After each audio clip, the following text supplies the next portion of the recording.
Hey, what's up people, Jade up here. This is my 2010 WWE SummerSlam full results and review video. Going to be giving you guys the match results, my thoughts and opinions on them. Also, the big highlights of the night. And two of those big highlights were the big returns by one, The Undertaker. Now, I know to a lot of people this didn't come as much of a surprise. It was kind of like a foregone conclusion, but still it was pretty cool to see how WWE dealt with this. And it was very interesting to see how the events unfolded as The Undertaker revealed himself tonight and how he interacted with his brother Kane. It was very, very interesting. I'm going to get to that later on in the video. And the second big return tonight was none other than Daniel Bryan, the guy that got WWE bashed, got Vince McMahon trashed. There was so much mystery surrounding his departure from WWE. Nobody really knew 100% what was going on, but I guess it was all just the work. In the end, he ends up coming back to WWE, making a triumphant return. And I'm just glad he's back so people can just shut up saying, oh, Daniel Bryan is the cameraman. Daniel Bryan is the limo driver. He's the milkman. He's in the popcorn stands. He's in the marching band. He's the second shooter on a grassy knoll. It's just everybody was Daniel Bryan, Daniel Bryan, Daniel Bryan. He's back now. So I guess Daniel Bryan is Daniel Bryan. And we all get to see him in the flesh. So just finally the speculation can end. But yeah, I know a lot of you guys are just laughing at me right now like, oh, J-Dub, you were wrong, you said he wasn't coming back. Yes, I will admit that I was wrong. I will eat my humble pie in this video because, you know, it's not too many times that I've admitted to being wrong on YouTube, because honestly there's not too many times that I've been wrong on YouTube, but this is one of those very rare cases that I actually am, and I will be eating my words later on in this video. But let's talk about SummerSlam as a whole first. This show overall, I would give it a score of 10. Yep, that's right. I'm giving SummerSlam a score of 10 out of 100 because seriously, this was a very poor show. It just had bad booking all up and down the card, and then to add the fact that they only gave us 6 matches, so there wasn't much to hold on to, seeing as a lot of these matches were poorly booked. They had screwy finishes, and then they were just all in all boring.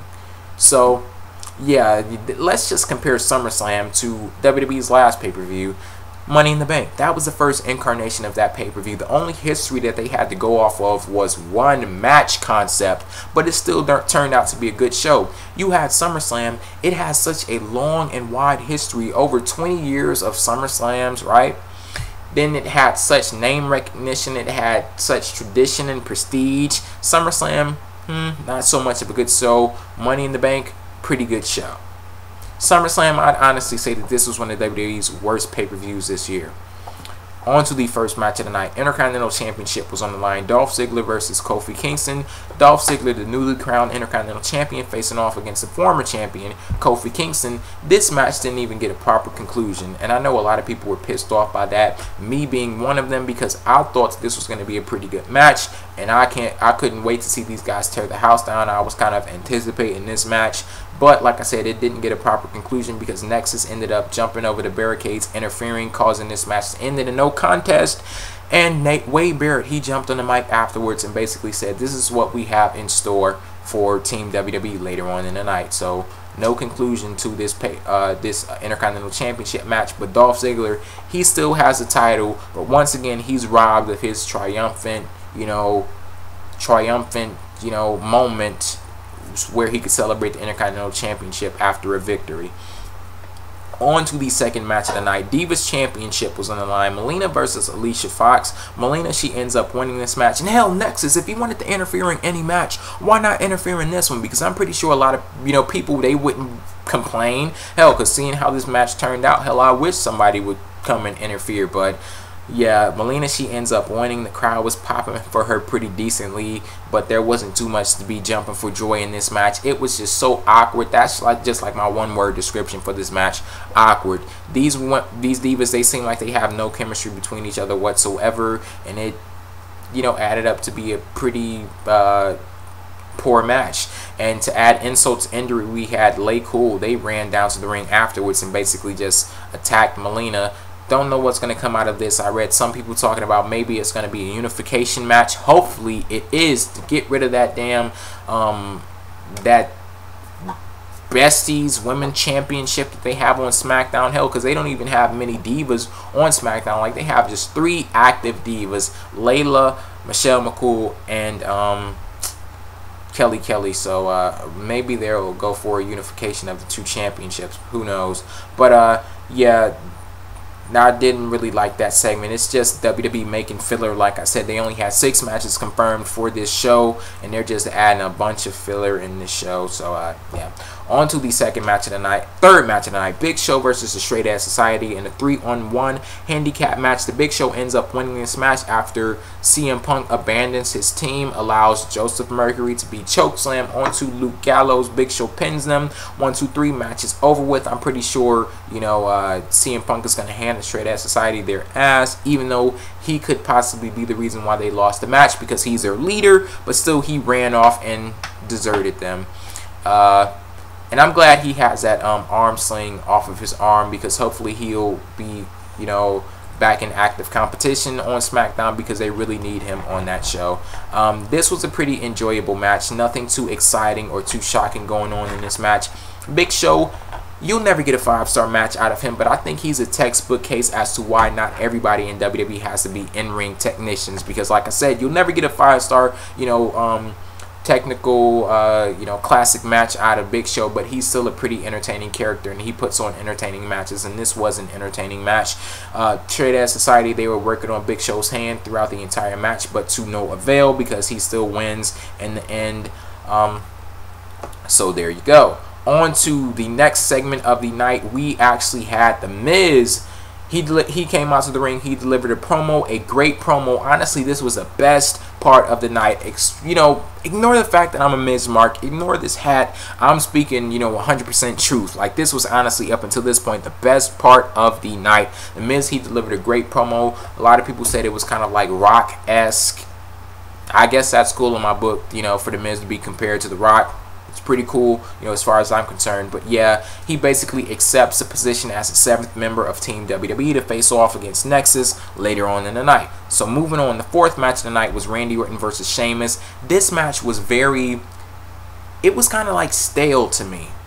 It had a couple of good spots, but honestly, I didn't get really hyped up and involved in this match until Randy Orton went for the RKO on Sheamus, and then Sheamus, you know, pushed him out of the way and countered it. I didn't get hyped up for the match until that point. But yeah, the match ends with Sheamus. He's still your WWE champion, but he lost the match as a result of a disqualification. He goes to, you know, bring a chair in the ring. Basically, he wanted to get disqualified anyway, and you could tell he did because he was smiling afterwards. So that's the exact result that he was looking for. But yeah, he goes to get a chair. He comes back into the ring. The ref is trying to snatch it out of his hands, and he ends up knocking the ref outside of the ring, so the ref disqualifies him. So Randy Orton, he wins, but he's not the WWE champion.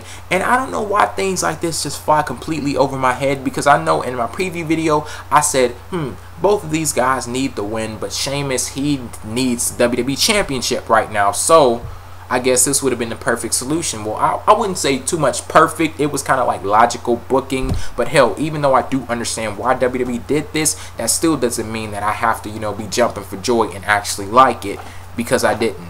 Randy Orton, he needs to start wrestling like he's a face now. He really does, because when he's wrestling, his typical way of wrestling, of course, he has his couple of moments where he has his burst of energy and he's moving with, you know, at a fast pace, but most of the time he's still wrestling like he's a heel, slow, methodical, you know, trying to think everything out. And honestly, that throws off the balance to a match. When he's wrestling like a heel, then he's facing off versus somebody who's supposed to wrestle like a heel, and Sheamus. But I'm not blaming anything on Sheamus, because honestly, I did enjoy Sheamus while he was on offense in this match, and it's just a great thing to see where Sheamus has come from and where he is right now. It's just a great thing to look at the fruits of labor after the time put in developing and building up Sheamus.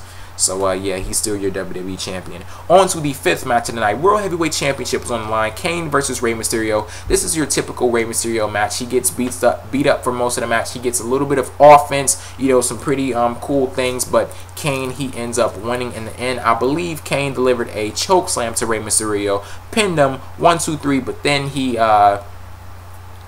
hit him with a tombstone. after the match was over with. There were a couple of moments in the match where the Undertaker's return was teased, but it went nowhere, and you could honestly hear the crowd collectively going, "Aw," because there was like a casket at ringside, and Kane would open up the casket. Undertaker wasn't there. Close the casket, open it back up again. Undertaker was not there. Crowd was like, "Ah."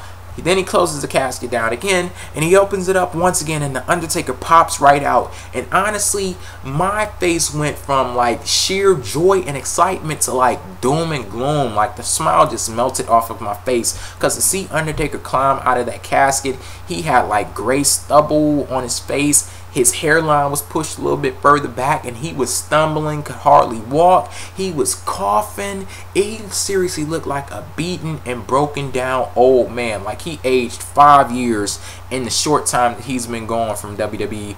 But I'm pretty sure that had to do with the storyline. And if you were wondering what I meant by interesting earlier in the video, that's what I meant. That was interesting about this whole thing. The Undertaker looked so beaten and broken down, and I'm pretty sure that the dynamic of Kane being the Undertaker's brothers and knowing his strengths and weaknesses, that's gonna all play into the storyline. So don't get too distraught about the Undertaker returning in that condition, because I do think it's a part of the storyline, or at least I hope it is, because that was really something to see. Like that was crazy. You know, they try to promote Undertaker as this immortal, but he looked real human and real old at that point. So yeah, Kane, he's still your world heavyweight champion. Now the final match of the night, we had Nexus, the team members of Nexus. They all came down to the ring. Then we had all except one, and that was the Miz. Team members of Team WWE, they all came down to the ring. So when the Miz, he comes down to the ring, John Cena's like, wait, hold on a minute. You know, I don't know if I really want you on my team, because, you know, you're making decisions about being on our team at the last minute. So you know what? We have somebody to replace you. None other than Daniel Bryan. He comes down to the ring. The crowd goes wild. Twitter goes wild. Hell, everybody went wild. So yeah, like I said, it was pretty exciting to see Daniel Bryan back in WWE. And let me look for this comment that I left on my last video. And in the meantime, yeah, John Cena, he ends up winning this match. We had Heath Slater. He actually defeated, well, he actually pinned Edge and Chris Jericho, the two former world champions, and they actually attacked John Cena after they got eliminated from the match, because they believed that it was his fault that they were eliminated. So they attacked him. Danny Bryan, he was trying to rally up the troops and stuff, but yeah, he ends up getting eliminated. And Cena, he was the last person in the ring, and he makes Wade Barrett tap out. But yeah, the comment that was left on my video, on my preview video, it says, number 7, maybe it's Bryan Danielson. And I'll leave a comment, there's more of a chance of me being number 7 than him. So yeah, I was wrong. But seriously, like I said earlier in the video, I just got tired of hearing his damn name. I'm like, if he's going to come back to WWE, why not just stop talking about him? That'll make his return all the more better once you have him far away from your mind. But every instance where you had some anonymous figure, oh, is Daniel Bryan the leader of Nexus? Oh, is he the GM? Everybody was, you know, thinking it was Daniel Bryan, so he remained on people's minds. But I do think WWE worked over a lot of people with this. They really did. Even though the news was revealed a little bit early on WWE.com. Like, somebody posted a link, and I actually have a picture I'll be showing. I can't show you guys a picture in this video because I won't be editing this video. But yeah, somebody's getting fired because they revealed it a little too early on WWE.com. But yeah, this match, it was pretty cool. It was a pretty good match, even though I didn't like how the match ended, because it had like, what, 3 minutes left in the pay-per-view, and John Cena just rushed through the last 2 competitors of Team Nexus, Wade Barrett and Justin Gabriel. He actually got DDT'd on the outside of the ring on concrete. They pulled back the mats. He got DDT'd on the fucking concrete, but jumps right back up, is able to take out Justin Gabriel and then make Wade Barrett tap out. So yeah, a lot of people are not gonna like the ending of this match, and I'm really one of those people. What happens with Nexus now? When are we gonna get this Nexus leader? When is he gonna reveal himself? What's happening with the new GM of Monday Night Raw? They need to do something really quickly, because like I said, I'm getting tired of Nexus. They're not giving me what I need, and then how WWE is booking them, it's just, like I said, what's gonna happen with them now? They lost. Are they just gonna go back to attacking people? Like seriously, they should be past that point by now. We should be finding out what's the purpose of Nexus. What are they trying to accomplish in WWE now? And that's one question that remains to be unanswered. So we'll see if they answer that question sooner or later. But yeah, that's where I'll end my WWE SummerSlam. And for all the people who were complaining about Bret Hart being in this match, he probably wasn't even in the ring for what, 2 minutes. He ended up, you know, disqualifying himself. So there you go. All of the people wondering, oh, how is Bret Hart going to compete in this match? When I said from the beginning, there's going to be 14 people in this match. Bret Hart will not be at the center of it, and he ended up not being. But yeah, let me look over some of the if you want to know the elimination order, all of that is included in the description box below, because I'm not even about to go over this in this video because I'm seriously tired right now. So yeah, I am J Dub. Peace out.